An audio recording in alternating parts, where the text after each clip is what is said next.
Vamos então ler Lucas capítulo 7, do versículo 1 ao versículo 10.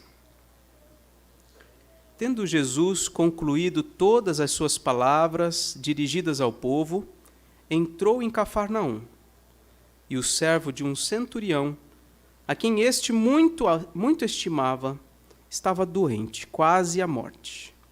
Tendo ouvido falar a respeito de Jesus, enviou-lhe alguns anciãos dos judeus, pedindo que viesse curar o seu servo. Estes, chegando-se a Jesus com instância, lhe suplicaram, dizendo: Ele é digno de que lhe faças isto, porque é amigo do nosso povo, e ele mesmo nos edificou a sinagoga. Então Jesus foi com eles. E já perto da casa, o centurião enviou-lhe amigos para lhe dizer: Senhor, não te incomodes, porque não sou digno de que entres em minha casa. Por isso eu mesmo não me julguei digno de ir ter contigo. Porém, manda com uma palavra, e o meu rapaz ficará curado. Porque também eu sou homem sujeito à autoridade. E tenho soldados às minhas ordens, e digo a este: vai, e ele vai. E a outro: vem, e ele vem. E ao meu servo: faze isto, e ele o faz. Ouvidas estas palavras, admirou-se Jesus dele, e voltando-se para o povo que o acompanhava, disse: afirmo-vos que nem mesmo em Israel achei fé como esta. E voltando para casa, os que foram enviados encontraram curado o servo. Vamos orar mais uma vez? Bendito Deus, fala ao teu povo. À medida que lemos e refletimos na tua palavra, é a tua voz a nos instruir. Que o Senhor, ó Deus, nos abençoe agora, Pai, e venha ao nosso encontro. Estejamos com o coração e a mente dispostos para ouvir a tua voz, Senhor. Em nome de Jesus. Amém.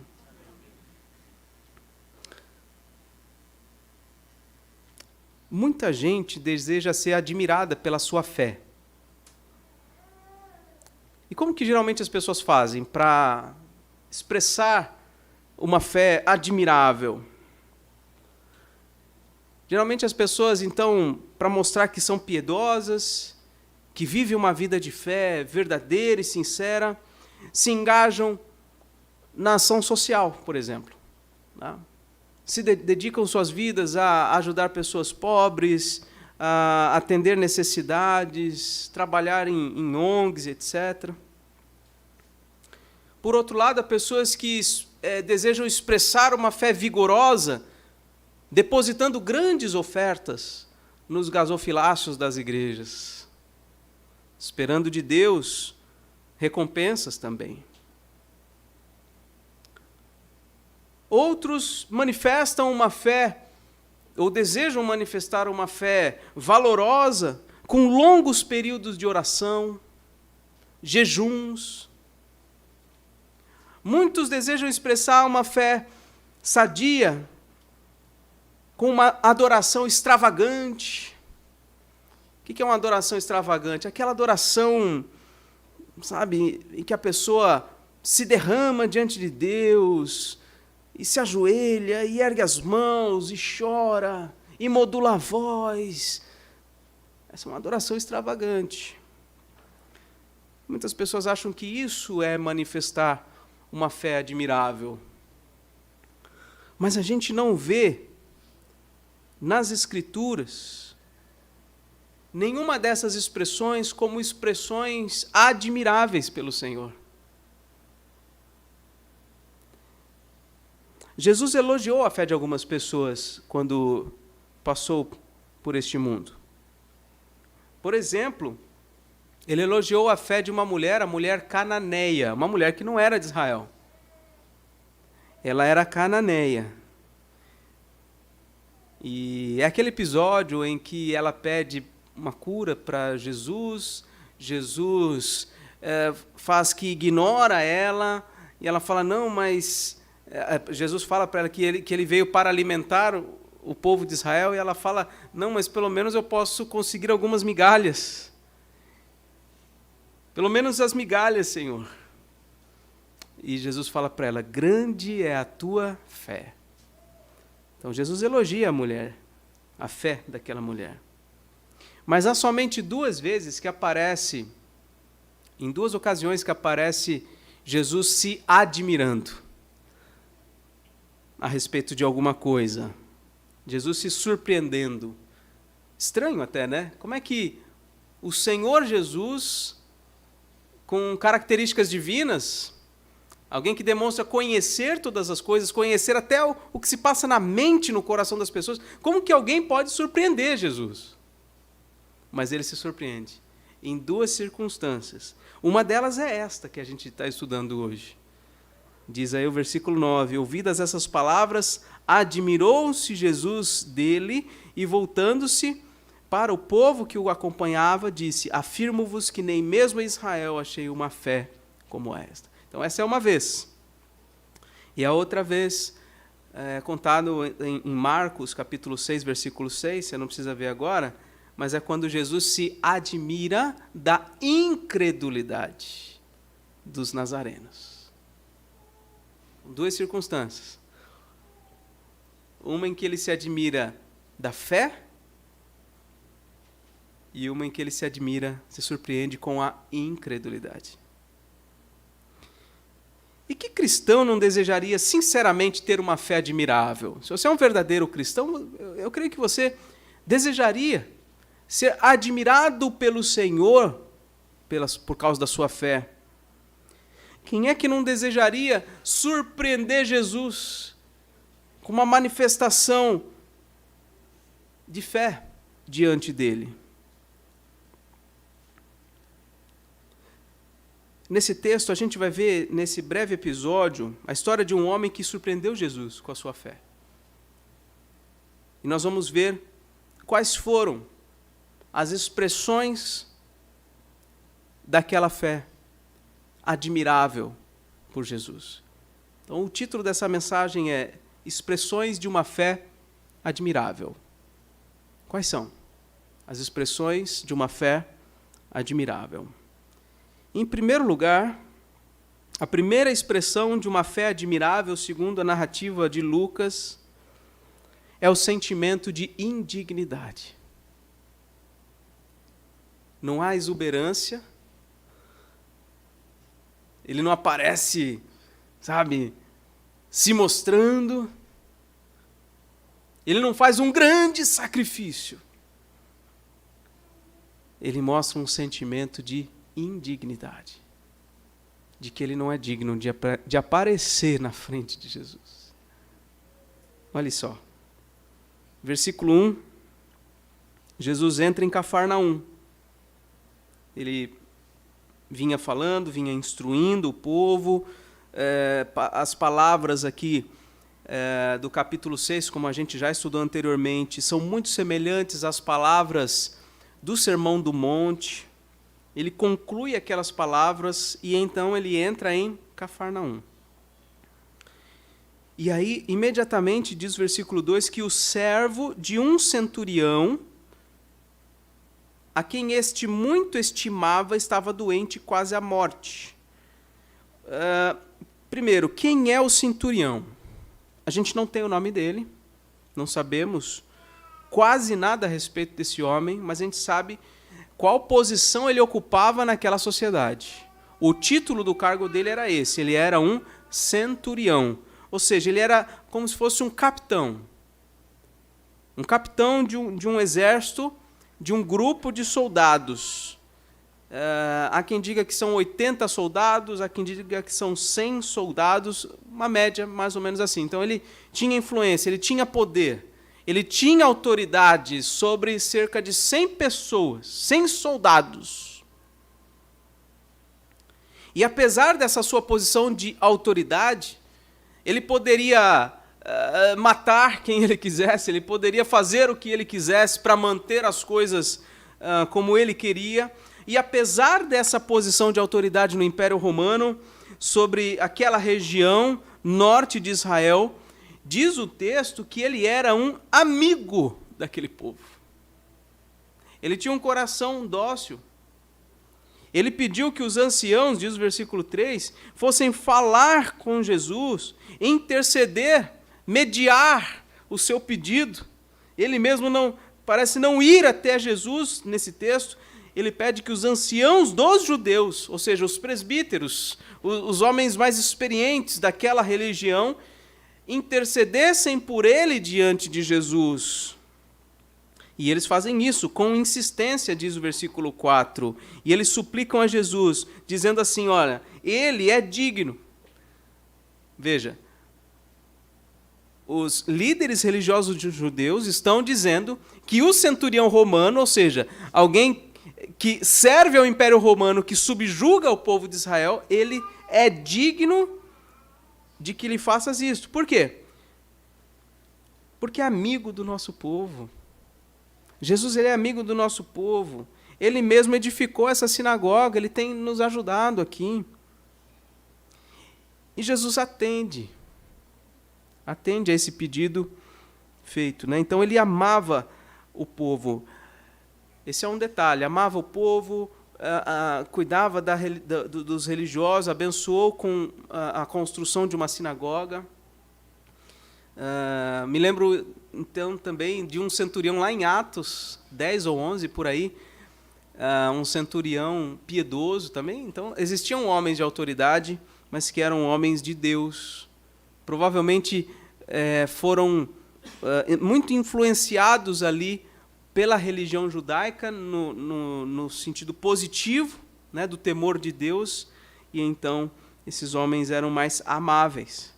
Mas uma segunda coisa que a gente vê, além de ser amigo do povo, ele também era alguém que amava, que estimava muito um dos seus escravos. O versículo 2 se refere a um servo que estava doente. E servo é o escravo. Ele tinha um escravo. Um escravo que ele poderia fazer o que quisesse. Que no contexto do Império Romano, o escravo não valia absolutamente nada.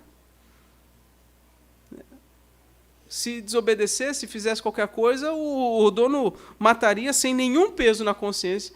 Mas aquele centurião vê valor naquela vida. Ele estima o seu escravo.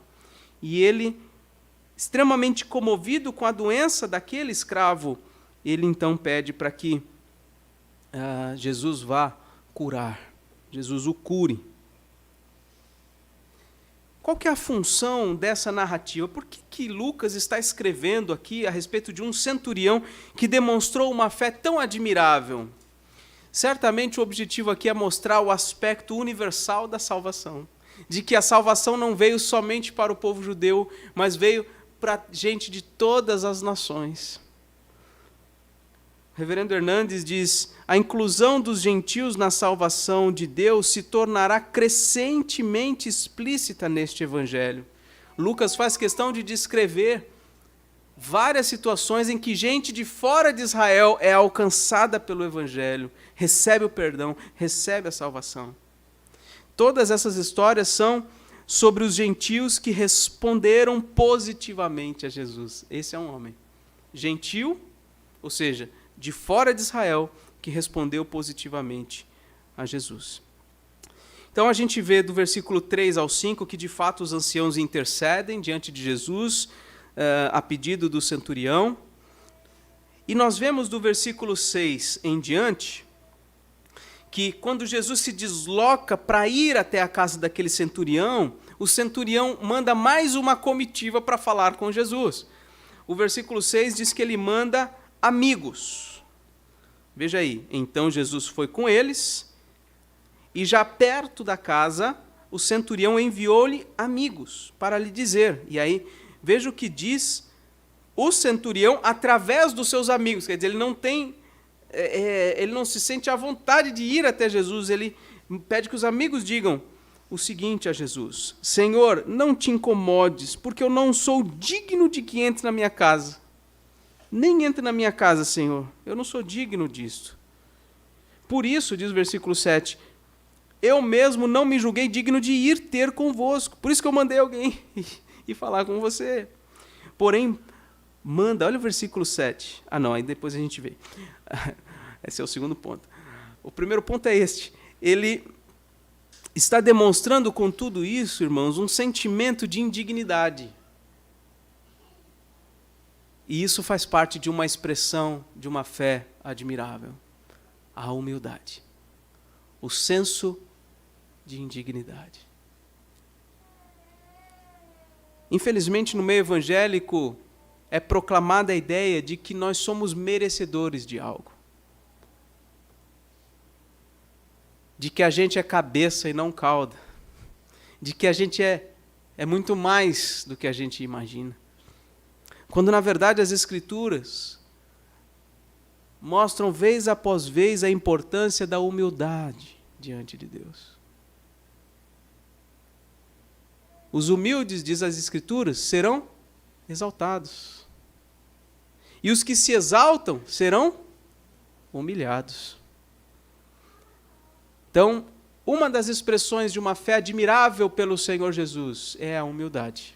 É o sentimento de indignidade. Qual que é a segunda expressão de uma fé admirável nesse texto? É a confiança que aquele homem tem na palavra de Cristo. A confiança na palavra de Cristo. Olha a parte B do versículo 7.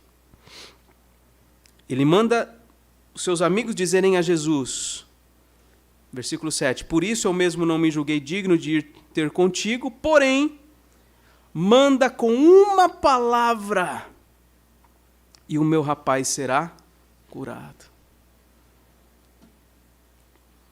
Manda com uma palavra e o rapaz será curado. Ele sabe que a palavra de Jesus tem poder.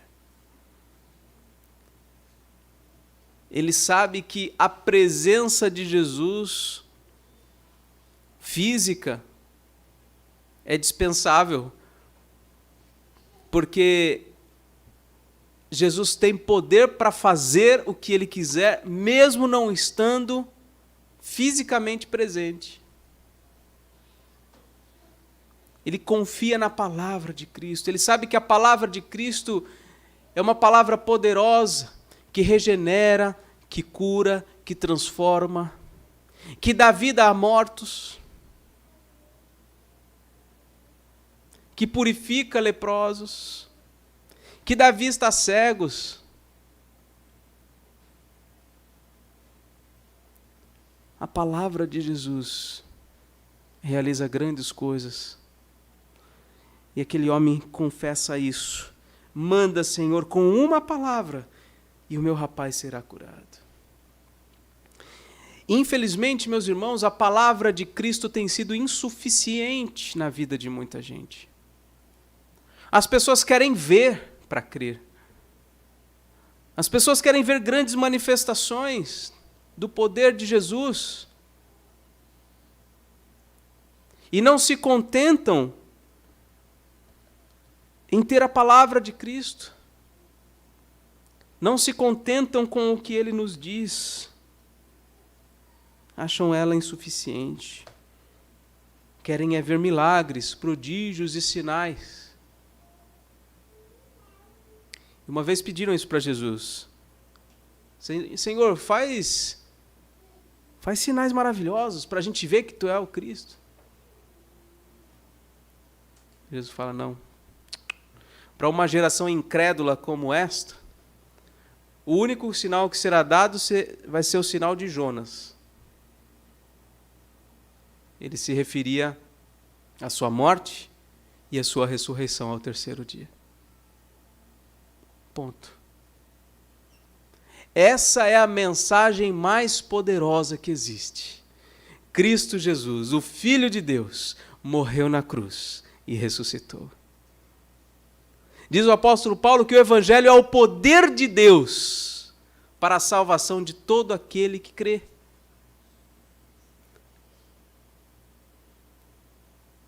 Parece uma mensagem fraca, bem diferente das mensagens de autoajuda, não é? Parece uma mensagem insalubre, uma mensagem desprezível, mas é esta mensagem que leva as pessoas para o céu. É essa mensagem que traz alegria e esperança para alguém que está no abismo. Essa mensagem é o poder de Deus. Esse é o Evangelho. Aquele homem creu na palavra de Cristo. E essa é a segunda expressão de uma fé admirável, a confiança na palavra de Cristo. Primeira, sentimento de indignidade. Segunda, confiança na palavra de Cristo. E a terceira expressão de uma fé admirável, como nos é contado aí no versículo 8, é o reconhecimento da autoridade de Cristo. No versículo 8, ainda nessas palavras que o centurião mandou dizer a Jesus por meio dos seus amigos, ele diz: porque também eu sou homem sujeito à autoridade, e tenho soldados às minhas ordens. E digo a este, vai, e ele vai. Digo a outro, vem, e ele vem. E digo ao meu servo, faze isto, e ele o faz. Aquele homem está dizendo o seguinte: Jesus, eu sou alguém que tem autoridade. Eu sei como é que é ter autoridade. Quem tem autoridade, manda e faz obedecer. E o Senhor é alguém que tem autoridade. O Senhor pode mandar com uma palavra, que é o que foi dito no versículo 7. E isso se cumprirá, porque o Senhor tem autoridade. A autoridade minha é uma autoridade aqui no nosso contexto social. Mas a autoridade tua, Senhor, é mais abrangente do que isto.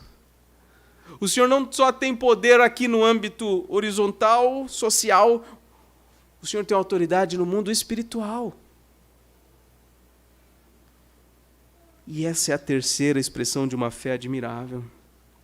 O reconhecimento da autoridade de Cristo. No final do seu ministério, depois da sua ressurreição, Jesus declara estas palavras aos seus discípulos: toda autoridade me foi dada nos céus e na terra. E no uso da sua autoridade, ele manda: vão e façam discípulos, ensinando-os a guardar todas as coisas que vos tenho ordenado, batizando-os em nome do Pai, do Filho e do Espírito Santo. E eu estarei com vocês na medida em que vocês cumprem essa missão todos os dias, até a consumação dos séculos. Falou o rei. E quando o rei fala, o súdito obedece.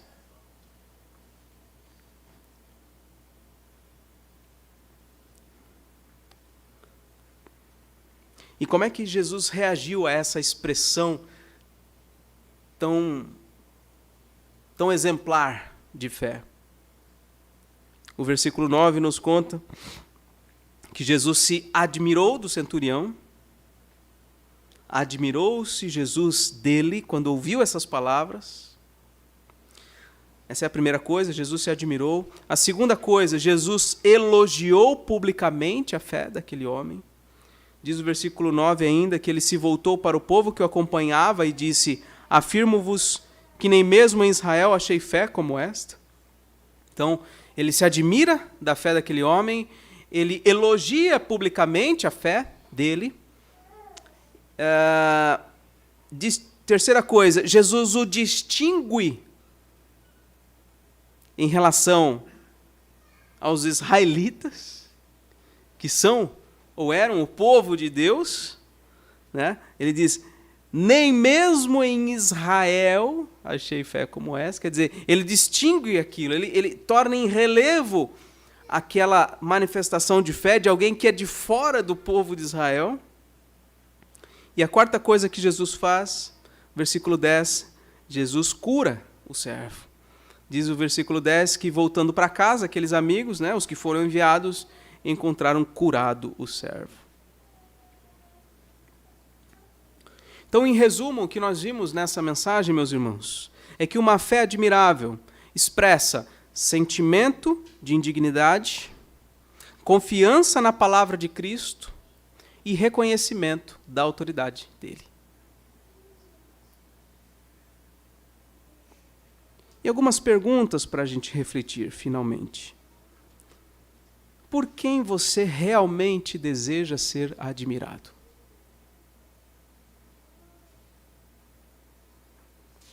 Quem é que vem na tua mente quando você está fazendo alguma coisa que você considera importante?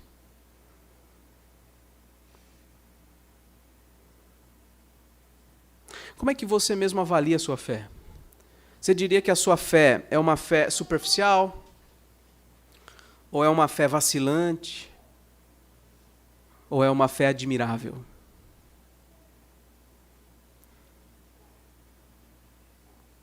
E a última pergunta para a gente refletir. Quais são as boas obras por meio das quais a sua fé se evidencia? Tem muitas maneiras. Tem muitas expressões bíblicas de uma fé saudável.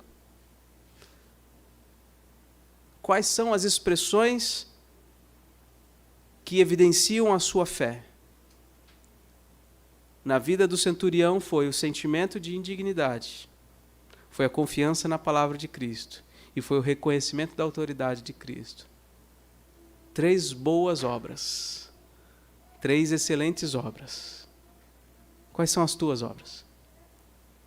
De que maneira a sua fé tem se tornado visível e admirável ao teu Senhor? Que Deus nos abençoe.